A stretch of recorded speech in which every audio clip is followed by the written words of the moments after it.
Boomerang adalah salah satu ikon rock Indonesia yang meledak pada era 90-an hingga awal 2000-an. Album seperti Disharmony yang rilis di tahun 1996 dan Extravaganza mencetak standar baru dalam musik keras nasional. Riff gitar berat, lirik yang tajam dan vokal penuh energi. Namun memasuki dekade 2010-an, produktivitas mereka mulai merosot drastis. Seiring waktu, personel klasik seperti Roy Jekoniah, John Paul Ivan, dan Andri Franzi satu persatu meninggalkan band. Chemistry yang dulu terasa kuat dan organik perlahan memudar. Boomerang tidak hanya kehilangan personel, tapi juga identitas musik mereka. Selain itu, perubahan industri musik juga berpengaruh. Dominasi platform digital menggeser cara konsumsi musik, sementara Boomerang tetap bertahan dengan formula lama. Alih-alih beradaptasi penuh, mereka seperti berjalan di tempat, serta kurangnya rilisan baru dan minimnya promosi digital membuat nama Boomerang kian jarang terdengar di kalangan pendengar muda. Minimnya kolaborasi lintas genre juga membuat Boomerang terkesan eksklusif dan kurang relevan di mata pendengar baru. Banyak band yang mampu bertahan dan berkembang karena berani membuka diri terhadap eksperimen musik dan kolaborasi kreatif. Boomerang dengan idealisme kuatnya justru cenderung mempertahankan batasan musikal yang ketat, yang walaupun menjaga keaslian malah membatasi potensi perluasan audiens mereka. Konser-konser Boomerang pun mulai kehilangan daya tarik massal, tanpa dukungan promo digital yang kuat dan strategi engagement yang efektif, upaya mereka menjangkau penggemar baru terasa berat. Generasi yang tumbuh bersama Spotify, YouTube, TikTok dan Instagram membutuhkan kehadiran yang aktif dan konsisten bukan hanya nostalgia dari masa lalu. Namun demikian, kekuatan utama Boomerang tetaplah pada karya dan integritas mereka.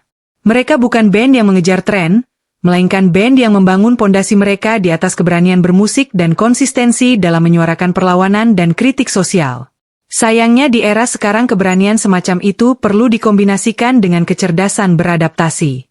Jika ingin mengembalikan gaung namanya, Boomerang Reload perlu merilis karya baru yang tetap otentik namun dikemas dengan produksi modern. Membangun kembali narasi perjuangan mereka lewat dokumentasi digital film pendek, cerita perjalanan band, hingga interaksi aktif di platform streaming dan media sosial. Berkolaborasi dengan musisi lintas genre tanpa kehilangan esensi rock mereka.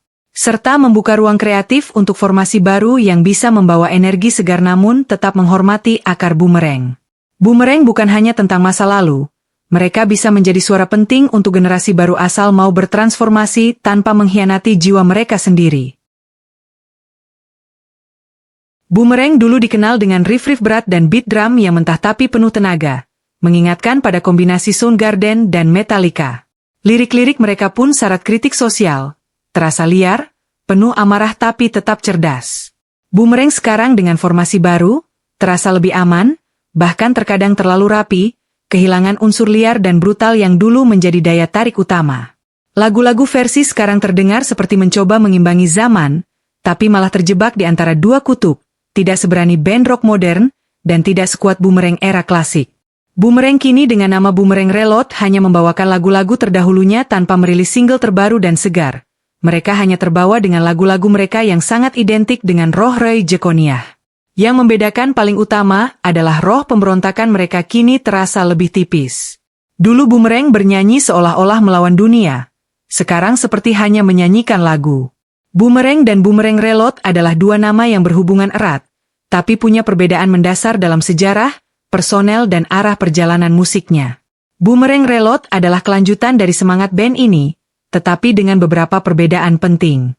Boomerang Reload terbentuk dari para mantan personel Boomerang asli setelah perjalanan band utama mulai meredup karena perpecahan internal dan perbedaan visi. Nama Reload sendiri mengisyaratkan sebuah penyegaran atau reboot atau isi kembali. Formasi Boomerang Reload saat ini diisi oleh John Paul Ivan pada gitar, Farid Martin di drum, Andi Babas di bass, dan vokalis baru Irang Arkat menggantikan Roy Jekoniah. Mereka membawa semangat yang sama dengan Boomerang dulu, namun dengan warna baru, baik dari sisi musikalitas maupun penampilan. Secara musikal Boomerang Reload tetap mempertahankan akar rock yang keras, tapi mereka juga membuka diri pada eksperimen dan penyegaran gaya. Perbedaan paling mencolok antara Boomerang dan Boomerang Reload terletak pada formasi personel dan orientasi masa depan. Boomerang Reload tidak hanya sekadar melanjutkan warisan lama tetapi juga membawa visi baru, dengan rencana merilis album baru yang berisi materi orisinal yang lebih segar. Namun yang paling sulit dari band ini yaitu menggantikan sosok vokalis yaitu Roy Jeconiah. Karisma Roy Jeconiah di Boomerang itu unik dan susah ditiru. Roy punya karakter vokal yang berat, serak, kuat tapi juga emosional. Ini bukan cuma soal teknik vokal, tapi attitude dia waktu membawakan lagu-lagu Boomerang. Suaranya menyatu dengan jiwa musik Boomerang, terutama di album-album klasik mereka kayak hard rock dan urbanostik. Buat banyak fans Boomerang sama dengan Roy Jeconiah, dia bukan sekadar vokalis, dia bagian dari identitas band itu sendiri. Jadi walaupun teknisnya mungkin ada penyanyi lain yang bagus, fans tetap merasa ada jiwa yang hilang. Pas Roy keluar pun chemistry itu otomatis berubah. Irang Arkad pun meski berbakat masuk ke dinamik yang sudah pasti beda. Boomerang dengan Roy ada di era keemasan rock Indonesia dan banyak yang tumbuh besar dengan suaranya. Jadi ada faktor emosi kolektif yang bikin Roy selalu dirindukan.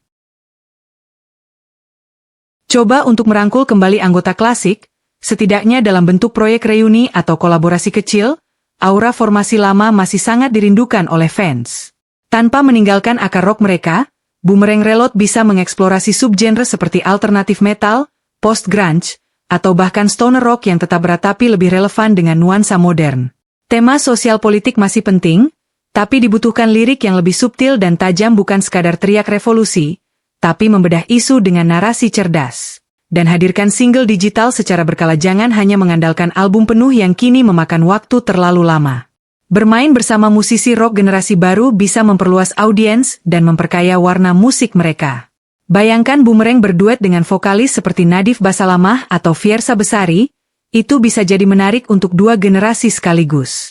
Boomerang memiliki warisan besar, tapi warisan itu perlu dihidupkan kembali, bukan hanya dikenang. Jika mereka berani berevolusi tanpa melupakan akar mereka, bukan tidak mungkin Boomerang Reload bisa bangkit lagi, bukan hanya untuk nostalgia, tapi benar-benar relevan di dunia musik hari ini.